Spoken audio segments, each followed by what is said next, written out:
Good morning everyone. দিনটা ছিল first সেমের last এক্সামের দিন।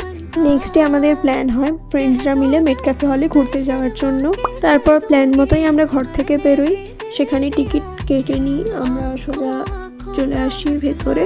তারপর সেখানে বেশ কয়েকটা সুন্দর সুন্দর ফটো তুলে নিই, সেগুলো আমার ইনস্টাগ্রামে পোস্ট করা আছে, তোমরা চাইলে দেখে আসতে পারো। তো এখানে ছবি টবি তোলার পর পেয়ে যায় আমাদের খুব খিদে। তো তারপরে আমরা মহাকরণ মেট্রো স্টেশন থেকে সোজা হাওড়া ময়দান নেমে দেন অগ্নিমলে চলে গেছিলাম একেবারে। তো সেখানে গিয়ে আগে ওপরে চলে গেছিলাম, এত খিদে পেয়ে গেছিলো আমাদের। তো ফুড কোর্টে গিয়ে আমাদের খাবার অর্ডার করেও দিই সেই মতো। তো খেয়ে দিয়ে সেখানে আমরা একটু বসেই ছিলাম, বসে বসে গল্প করছিলাম। তো তারপরে বাইরে বেরিয়ে আমরা খেয়ে নিয়েছিলাম পেপসি, দেন বাড়ি চলে এলাম।